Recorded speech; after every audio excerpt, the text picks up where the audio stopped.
as I'm applying color to her roots, section by section, I notice her watching me in the mirror. My client has a particular look about her when she's about to say something, whether I want to hear it or not. She says, "Yvette, you're such a smart, dynamic, capable woman." So, I laugh like I always do and try to turn the conversation back to her. But she doesn't let me. She said, "I mean it. I don't say things that I don't mean." This makes me uncomfortable, so I just keep applying her color so I don't have to say anything.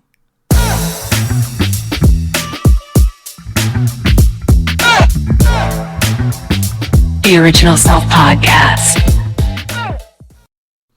Hey, it's Yvette. Today I want to talk about how other people's belief in us can help us build self-efficacy at any age or any time in our lives. Although I began with one particular exchange, this episode is really about a pattern I have actually witnessed across several long relationships behind the chair. Accepting a compliment, as you could tell, has never been one of my more developed skills. I can explain it away, definitely make a joke about it, or quickly find something nice to say about the other person in return. Anything that keeps the attention from resting on me for too long. But I know that some part of me does hear the compliment. I think some part of me has always heard them.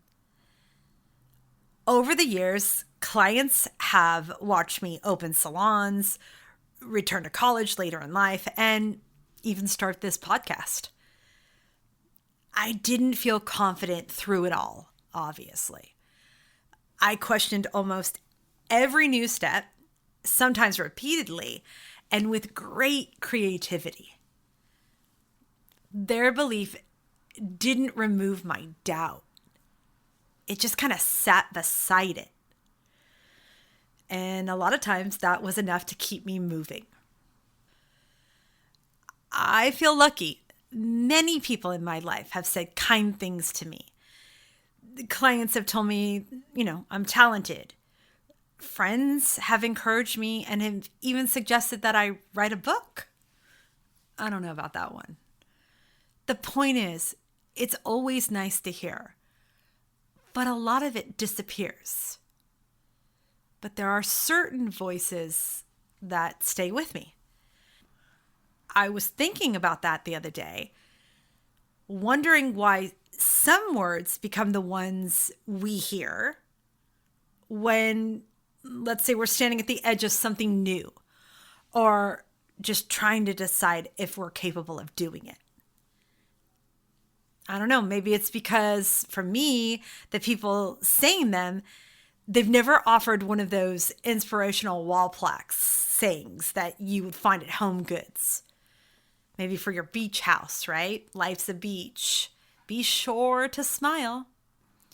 Those exact slogans were actually hanging on the wall of a beach house my family and I had rented. And of course, we had fun mocking them all weekend. But anyway, back to what I was saying. The clients whose words stay with me, I believe, have been paying attention. They knew the version of me who had not yet returned to school, and then the version who eventually graduated.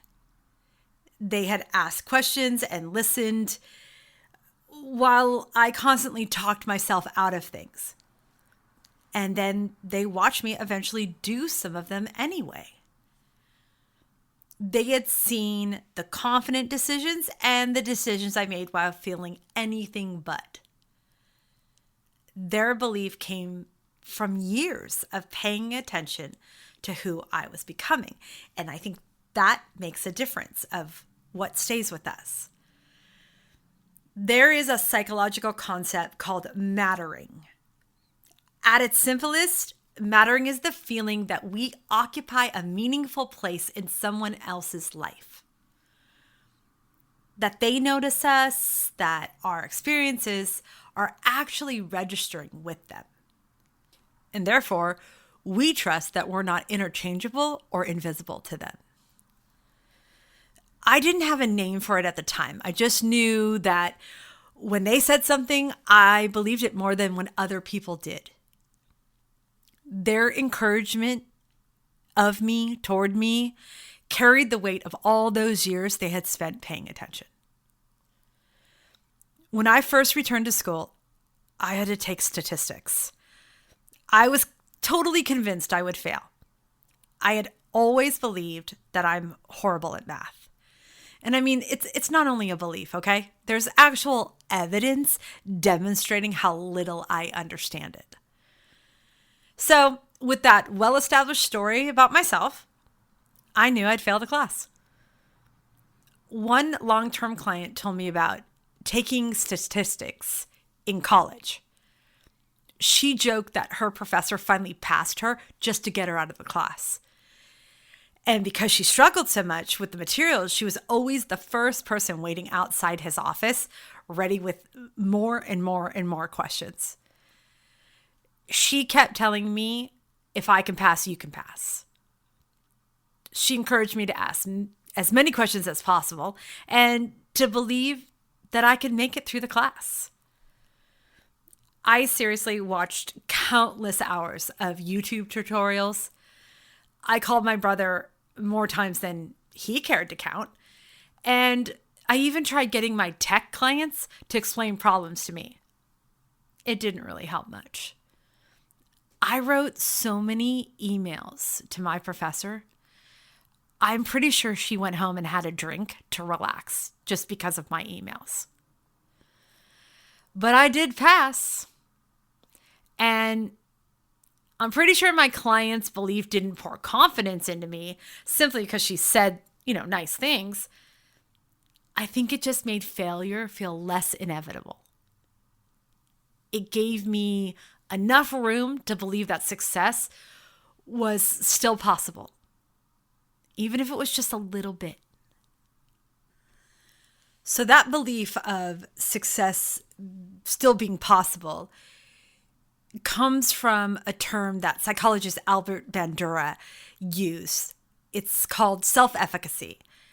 And it describes a person's belief that they can organize themselves and take actions for what the situation requires. It's not the belief that you'll succeed at everything, or positive thinking, or pretending fear is not there. It just disappears. It is, though, the belief that you can engage with what's in front of you. You can try, adjust, and keep going.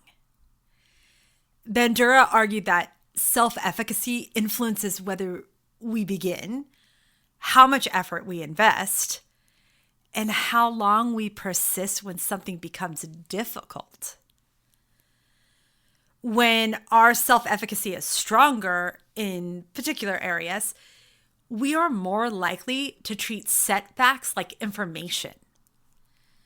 When it's weaker, we may treat those same setbacks as proof that we shouldn't even try. Bandura identified 4 main sources of self-efficacy. The first is a mastery experience. This is the evidence we gather by doing something. For me, finishing statistics without perishing was a mastery experience. Not because I suddenly understood the material. I still don't, really. But a year later, in research methods class, my professor asked a statistics question. I rattled off the answer like I actually knew what I was talking about, with the same unearned confidence as that scene in Romeo and Michelle's high school reunion when Lisa Kudrow's character, Michelle, explained how she supposedly invented Post-it note glue. And she threw out real chemistry terms that she clearly didn't understand, but she remembered them. When I answered my professor's questions, I was completely shocked that I remembered anything. And I must have had like a very funny look on my face because the professor started laughing and said, "Oh, good job, Yvette." That's a mastery experience because I did the thing that I was certain I couldn't do. And I came out the other side with proof instead of just a theory. Proof is different from encouragement. Encouragement's someone else's words. Proof is mine. So is surviving a mistake and discovering that we can recover from that mistake. Like it's not going to destroy us. I think difficulty doesn't prove that we're incapable.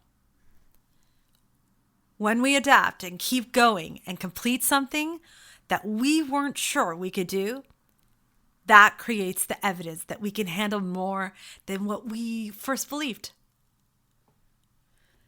The second source of self-efficacy is a vicarious experience. This happens when we watch someone that we identify with do something, and then we begin to imagine that it may be possible for us to do it as well. This is why I became a life coach. One of my clients was also a life coach, and I would hear about the classes that she led or the seminars that she led, and watching her do it, I started to imagine myself doing it. I thought, oh, I could do this. I like this. Watching someone we relate to succeed can strengthen our belief in what is possible for us. We don't even have to know them personally. It can be a public figure, someone we encounter in a biography, or even an athlete that we admire. How many kids watch Steph Curry make his trick shots and then go outside and practice because seeing him do it makes them believe that it's possible for them too. Who we admire can show us possibility we hadn't even previously imagined for ourselves. The third source is social persuasion. So this happens when someone credible tells us they see ability in us. Obviously, their words don't prove that we can do the task, but they make us, like hearing those words, make us maybe not quit before we collected our own evidence. But there's a caveat. The person encouraging us has to be believable. It can't be generic cheerleading. Like, oh, that's so good. Oh, great. Good job. Like, it can be a little bit of that, but it can't just be super generic.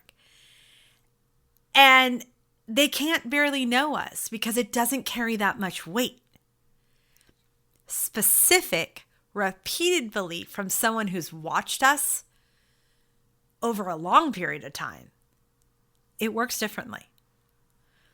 My thesis professor knew exactly how many nervous breakdowns working toward a deadline would produce. He also knew how much it was going to produce in me because he watched them happen over and over. So every so often, he'd remind me how far I'd come and that if I just stayed the course, I'd succeed. It worked because he had earned the right to say it. Even though I'm rocking in the corner, he knew what to say to me to pull me out of that. The fourth and final source is our physiological and emotional state. So a racing heart. A racing heart can mean, I can't handle this. Or it can mean, this matters to me and my body is getting ready to respond. So the sensation's the same. Both of those reasons, both of those excuses, both of those states are a racing heart. Maybe you feel it in your throat,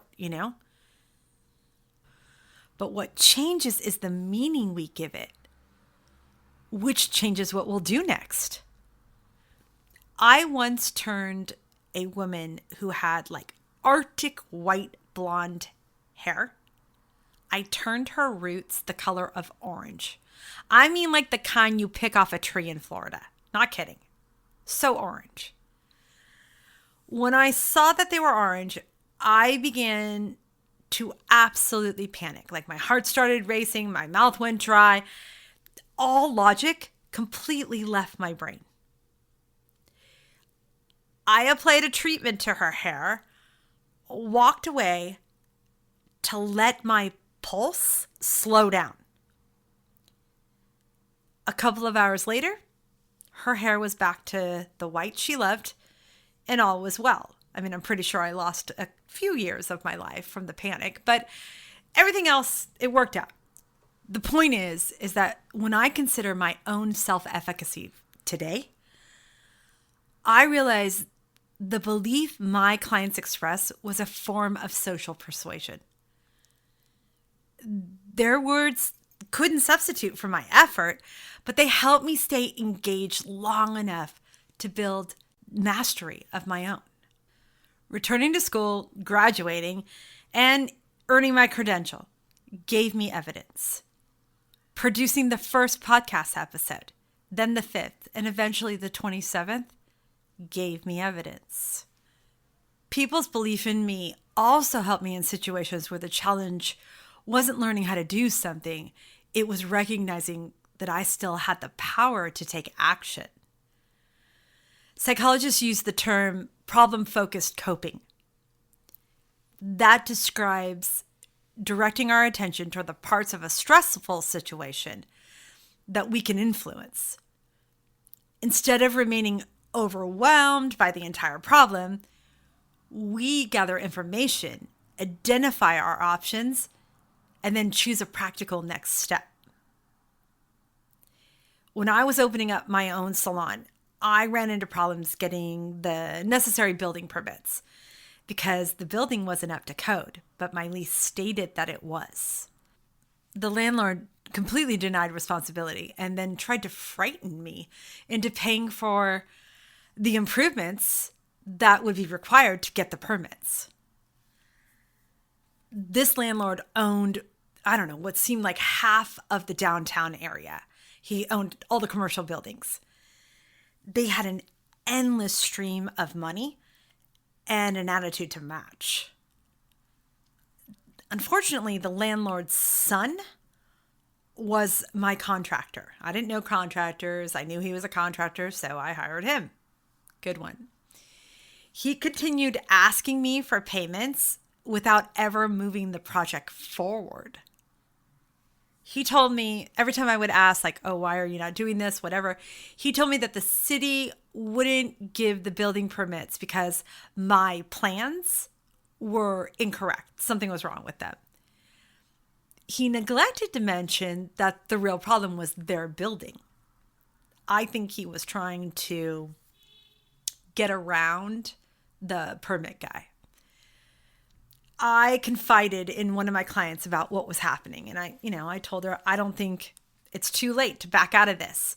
I want out of the contract and I knew I would lose all the money that I invested, but I don't know.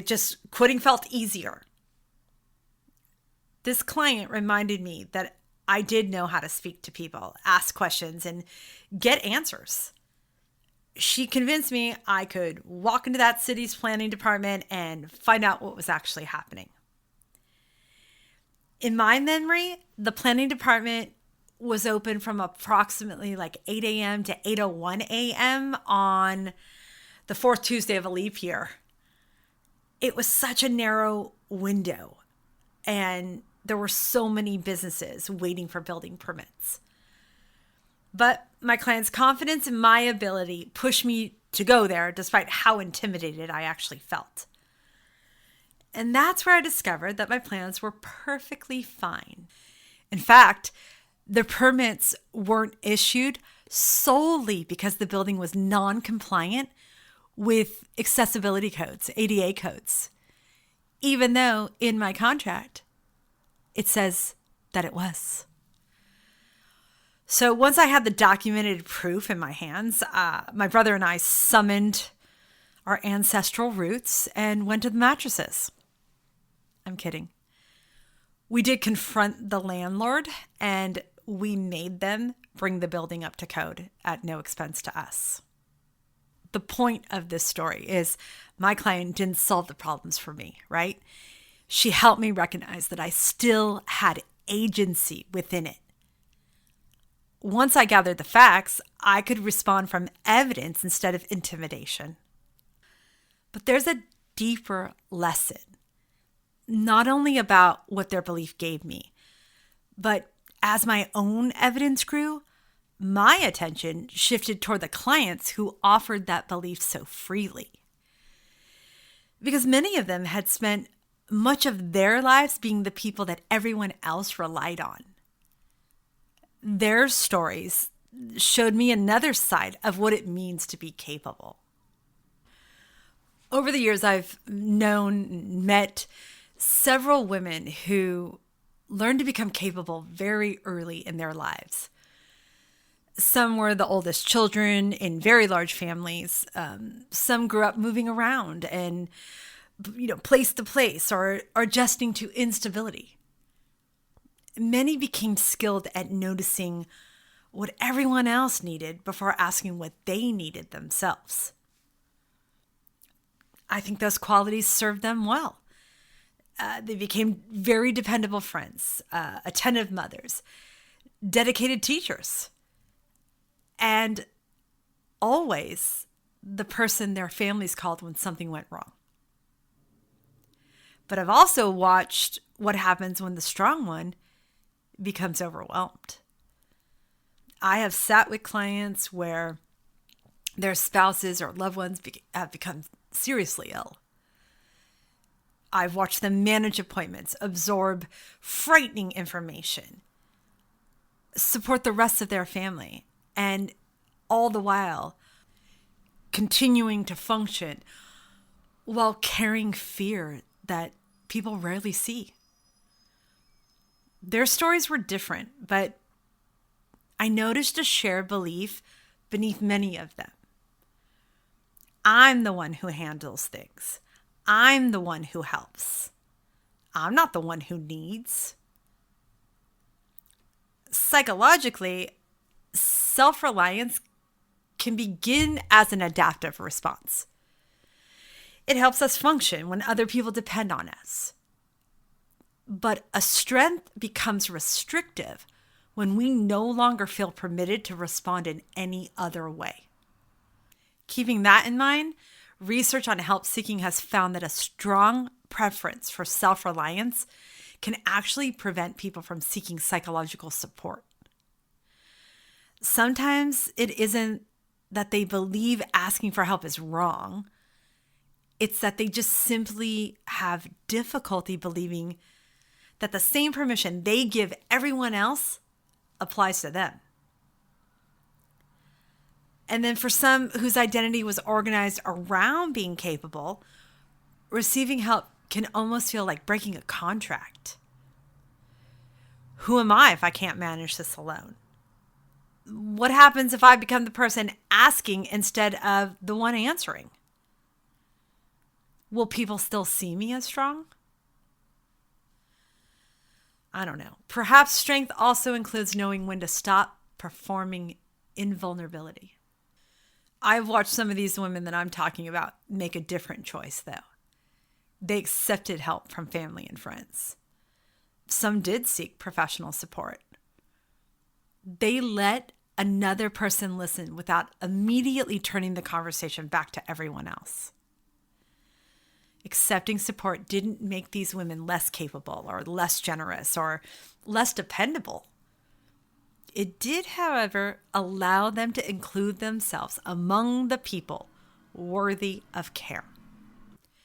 I have spoken about self-compassion in blogs and other podcast episodes, and I've also mentioned psychologist Kristin Neff. Her work is all about self-compassion, and she describes it through 3 connected elements. Self-compassion consists of self-kindness, mindfulness, and common humanity.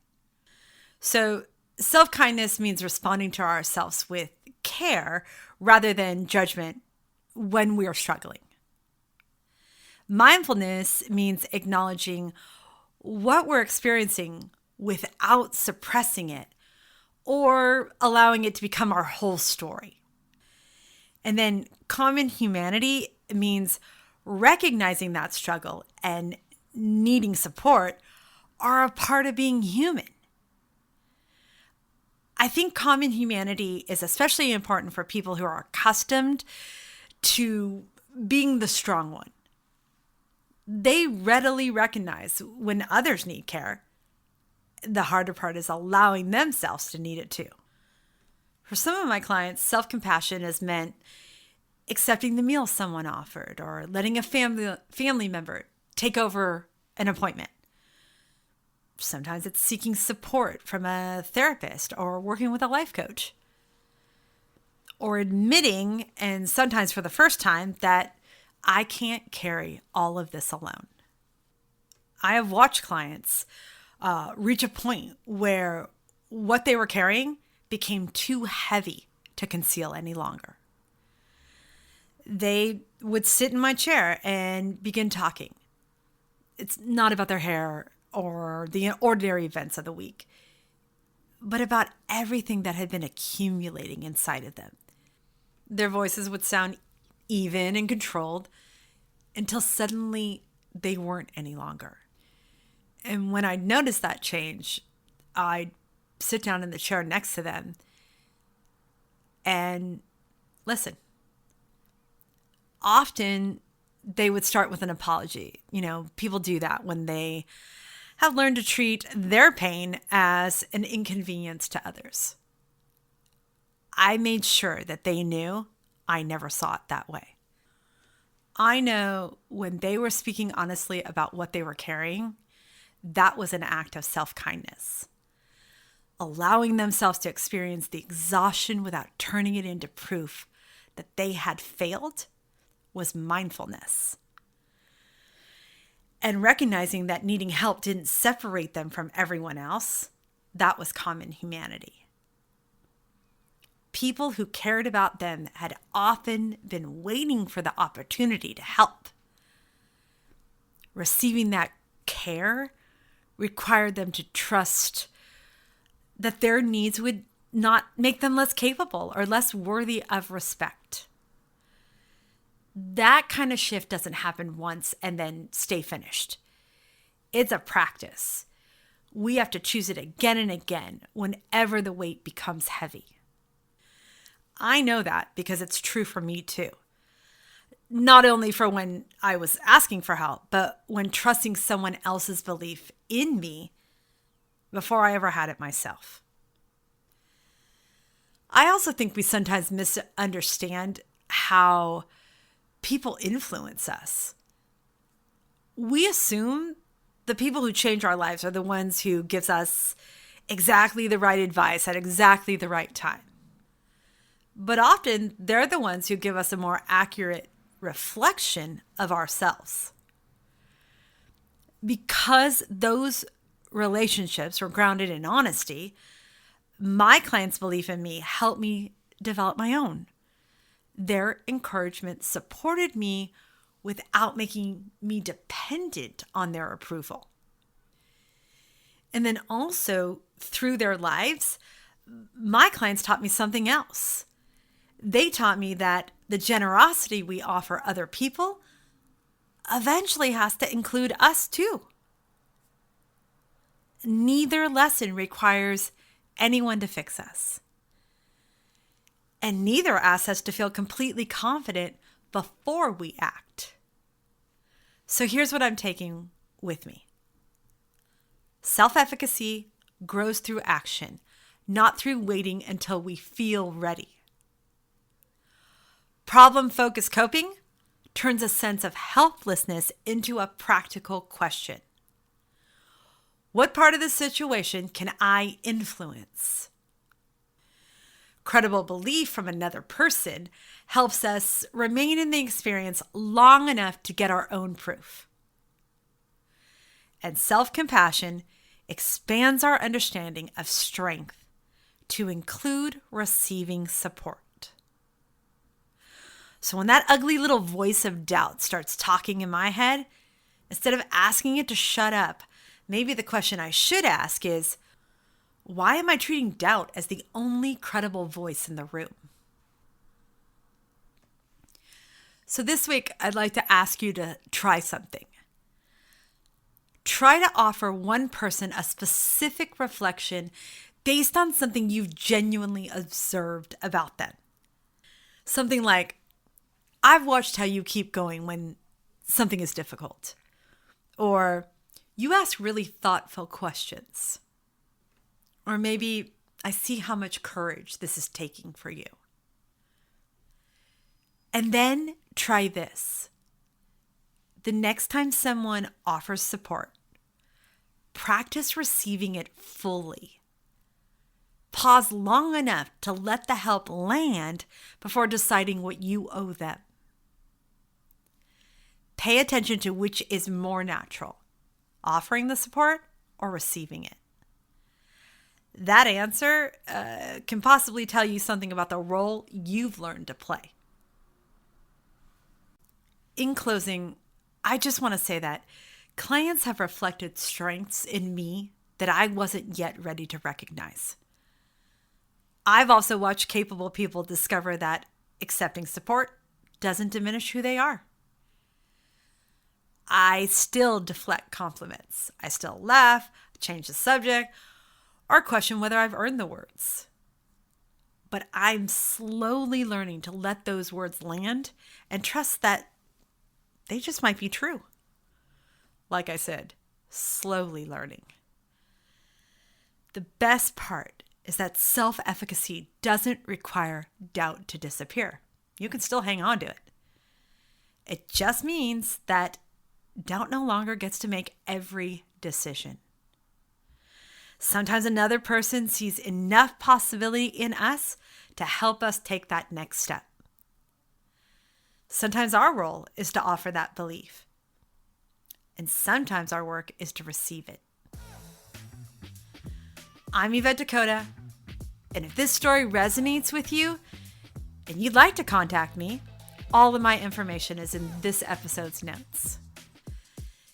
Thank you for listening to the Original Self podcast, and I hope you have a wonderful day.